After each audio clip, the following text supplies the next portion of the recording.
आज ICICI bank में पूछा गया है, तो मैं आप सबसे रिक्वेस्ट करता हूं कि रोल ऑफ पीओ आपके पास जबरदस्त होना चाहिए, जबरदस्त जिसे कहते हैं ना। क्योंकि अगर आप सोचे 2 लाइनें 4 लाइनें, नहीं यार, आपके पास ऐसा नहीं। आप जानते हैं जो पैनल में आपसे व्यक्ति बैठे वो चाहते हैं कि आप थोड़ा बोलिए, यानी कि अपनी बात को बताइए। और ऑब्वियस है, they want to see your fluency in English, they want to see your decency, they want to see your speaking skills, they want to see your body language. At that moments अगर आप 2-3 point बोलकर चुप होते हैं तो बहुत गलत है। They will definitely take it not take it for granted, they will definitely reduce your marks. तो एट दैट मोमेंट आपके पास बहुत अच्छे पॉइंट्स होने चाहिए कुछ बताने के लिए, लैबोरेट करने के लिए। टाइम है, समय है दोस्तों, जब आप अपने टॉपिक्स को कवर अप कर सकते हैं। मैं आपको जो जो क्वेश्चंस कवर अप करवा रहा हूं, आप इन क्वेश्चंस को अच्छे से करते जाइए और प्रैक्टिस में लेते जाइए। चलिए थोड़ा सा और आगे बढ़ते हैं। The next question which they have asked is what a bank do. Oh my God, bank करता क्या है, यानी कि बैंक का कार्य क्या होता है। तो कमर्शियल बैंक्स के जितने भी कार्य आप अच्छे से जानते हैं, लाइन से आप अच्छे से जानते हैं कि भाई सिर्फ सेविंग अकाउंट और करंट अकाउंट खोलना उनका काम नहीं है। बहुत चीजें, बहुत सी बातें वो आपको प्रोवाइड करते हैं। एग्री करते हैं? लॉकर्स प्रोवाइड करते हैं, स्मॉल मीडियम लार्ज, एग्री करते हैं। ATM card, agree, credit cards, इसके अलावा भी लोन्स फैसिलिटीज, तो बहुत कुछ है बताने के लिए। तो बैंक का कार्य क्या है, बहुत कॉमन क्वेश्चन है। मुझे उम्मीद है कि आप इस क्वेश्चन पे बहुत अच्छा बताएंगे और इंप्रेस कर देंगे। अब एक सबसे इंपॉर्टेंट क्वेश्चन बता देता हूं आपको, जो आईसीआईसीआई बैंक वालों ने पूछा है। And the question is how a bank earn profit. तो देखिए दोस्तों, अगर आपको लगता है कि बैंक आपका पैसा रखता है और सेव रखता है, आपके जो सेविंग अकाउंट में रखता है, तो क्या ये बैंक प्रॉफिट ले रहा है? नहीं, उस पैसे को बैंक अपने पास कभी भी नहीं रखता। ये बात आप अच्छे से जानते हैं। बैंक उसे क्या करेगा? उसे इन्वेस्ट करेगा। एग्रीड? यहीं से तो बातें शुरू होती है मॉनेटरी लेवर्स की। तभी तो मैं कहता हूं कि सारी दरें आपको मालूम होनी चाहिए, CRR, SLR, repo rate, reverse repo rate. देखिए, मैं ये नहीं कहूंगा आज इस बच्चे से क्वेश्चन पूछा है, कल आपसे भी ये पूछेंगे। हो सकता है कल आपसे बोले रेपो रेट और रिवर्स रेपो रेट में डिफरेंस बताइए। हो सकता है कल वो आपको बोले चेक और ड्राफ्ट में डिफरेंस बताइए। यानी कि वो इंटरव्यूअर है, he is not sure, he is a human being, he can ask any question. तो आप तैयार रहिए। हाँ, इसके साथ साथ दोस्तों, मैंने अपने चैनल पर आपको 260 वीडियोस दे रखे हैं बैंकिंग के। प्लीज आप वहां से तैयारी कर सकते हैं। इवन इंटरव्यू की आपको बहुत बढ़िया प्लेलिस्ट दे रखी है जिसमें आप तैयारी कर सकते हैं। इसके साथ साथ मेरा नया channel vlog by Manoj Sharma, बहुत कुछ है बैंक वाले बच्चों के लिए। एक बार जाइए, आप खुद इस चैनल को सब्सक्राइब लाइक कर देंगे, मुझे डेफिनेटली विश्वास है। चलते हैं अगले पॉइंट पर चलते हैं हम दोस्तों। अगला जो पॉइंट है वो बहुत इंटरेस्टिंग है, मुझे उम्मीद है हमारे बच्चों को वो अच्छा लगेगा। पर अगले पॉइंट पर मैं आऊं, इससे पहले मैं ये जानना चाहता हूं आप लोगों से, क्या आप इंट्रोडक्शन के दौरान अपनी स्ट्रेंथ बताते हैं? आप कहेंगे हाँ जी सर, हम बताते हैं। कल मैंने आपको एक वीडियो दिया था जिसमें मैंने आपको इंट्रोडक्शन लिखा हुआ दिया था, एग्री कर रहे हैं? आप कहेंगे हाँ जी सर।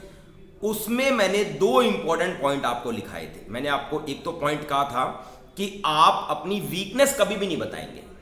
इसके साथ साथ आप कभी भी अपनी फैमिली के बारे में अपने इंट्रोडक्शन में नहीं बताएंगे। आपने पढ़ा भी होगा।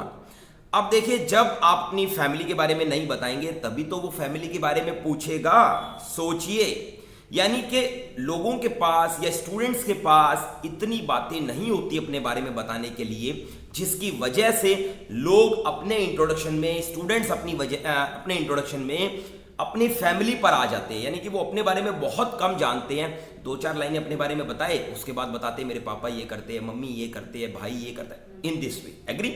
हमें ये नहीं करना है। यानी कि हमें अपनी वीकनेस नहीं बतानी है। इंटरव्यूअर के पास 2 चांस आ जाते हैं, या तो वो बोलता है प्रूव योर स्ट्रेंथ, प्रूव करो अपनी स्ट्रेंथ को, या फिर वो आपको बोलेगा कि अपनी वीकनेस बताइए। तो यहां पर जो मैं आपके लिए पॉइंट्स लेकर आ रहा हूं वो इसी बात से कॉरेलेट करते हैं। बिल्कुल, मैं आपको इसी बात पर लेकर आना चाहता हूं कि यदि आप इंटरव्यूअर को एक डिप्लोमेटिक वे में इस गेम को खेलेंगे तो आप ज्यादा जीतने के चांसेस आपके ज्यादा रहेंगे।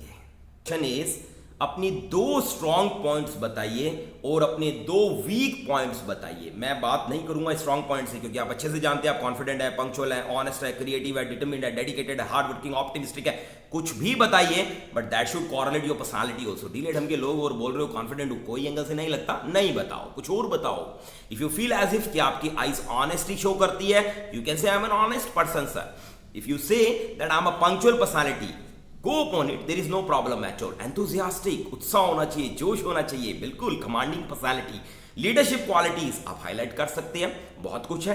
पर बात आती है जब वीकनेस की, तो बहुत से लोग आज मुझसे डिस्कस कर रहे थे कि सर मैं शॉर्ट टेम्पर हूं। तो आप मुझे बताइए दोस्तों, क्या शॉर्ट टेम्पर वीकनेस बतानी सही रहेगी? आप कहेंगे नहीं सर, वीकनेस सही नहीं है। मैं अगला क्वेश्चन पूछता हूं, क्या इम्पेशंस बताना सही रहेगा? आप कहेंगे नहीं सर, ये भी नहीं बता सकते। तो मैं क्या ऐसा करूं जो इंटरव्यूअर को मैं इंप्रेस भी कर दूं? मैंने इस पर वीडियो दे रखे हैं आपको। आप वीकनेस बाय पीडी क्लासेस अगर यूट्यूब पर लिखेंगे आपको आंसर मिल जाएगा। आप स्ट्रेंथ्स बाय पीडी क्लासेस लिखेंगे आपको आंसर मिल जाएगा। Why do you choose banking as your career by PD classes, आपको वीडियो मिल जाएगा। दुनिया का कोई भी इंटरव्यू का क्वेश्चन अगर आप ढूंढना चाहते हैं, आप उस क्वेश्चन को लिखकर आगे लिख दीजिए बाय पीडी क्लासेस, चाहे वो बॉडी लैंग्वेज से रिलेटेड हो, चाहे वो इंग्लिश स्पीकिंग से रिलेटेड हो, चाहे वो इंटरव्यू से रिलेटेड हो, आपको डेफिनेटली उसका आंसर मिलेगा। अभी जो लास्ट इंपॉर्टेंट क्वेश्चन है, मुझे बहुत अच्छा लगा। ये क्वेश्चन है, दो अपनी वीकनेसेस बताइए। तो दोस्तों मैं चाहूंगा कि आप बहुत मेजर वीकनेस ना बताकर एक नॉर्मल छोटी, यानी कि बहुत बड़ी वीकनेस नहीं बताएंगे आप। बिल्कुल ध्यान रखिएगा इस बात का। बहुत से लोग बोल देते हैं सर मैं थोड़ा नेगेटिव हो जाता हूं कई एरियाज। प्लीज ऐसा वर्ड मत यूज करना। You are an optimistic person, आप मेरे स्टूडेंट्स हो यार, आप ऑप्टिमिस्टिक पर्सनालिटी हो, पॉजिटिव एटीट्यूड हो आप लोग, तो आप कैसे नेगेटिव हो सकते हो, राइट? तो ये वो कुछ क्वेश्चंस थे जो मेरे स्टूडेंट से आज पूछे गए। मैं चाहता हूं कि आप इन क्वेश्चंस के ऊपर अच्छे से वर्क करिए। और एक बात मैं आपको बहुत अच्छी बताना चाहता हूं दोस्तों, कि ये सभी क्वेश्चंस मैं अपने स्टूडेंट्स या फिर आपके साथ या फिर लाइव क्लासेस के अंदर सब क्वेश्चंस मैं आपके साथ डिस्कस करता हूं। अगर आप वीडियोस चेक करेंगे तो बिल्कुल मैं 11 बजे आपके लिए लाइव आता हूं। आप उन क्वेश्चंस में चेक करिए, मैंने ये क्वेश्चंस अपने स्टूडेंट से पूछे हैं और मैं बहुत बार आपके भी आंसर्स देता हूं। यदि अभी भी आपके पास कोई क्वेश्चन हो, आप चाहते हैं सर मुझे इसका आंसर चाहिए, तो बिल्कुल मैं 11 बजे लाइव आता हूं आप बच्चों के लिए। आप उस समय मुझसे क्वेश्चन पूछ सकते हैं, मैं जरूर उसका आंसर आप लोगों को दूंगा। अदर देन दैट, मैं चाहता हूं मेरे बच्चों को कि वो हमेशा खुश रहें। बेस्ट विशेष बहुत जोरदार देना। 2-3 बातों का ध्यान रखना बस। एक, आप इंग्लिश में ही रहेंगे, हिंदी में नहीं आएंगे, ये बात आप याद रखिएगा। आई कांटेक्ट ऐसी होनी चाहिए जैसी मैं अभी रख रहा हूं, ऐसे नहीं होनी चाहिए जो मैं आपके साथ अब रख रहा हूं। मैं आप सही बात नहीं कर रहा हूं मगर मैं खुश हूं क्योंकि मैं अपनी आंखों में देख रहा हूं। ये सही नहीं है, सही ये है।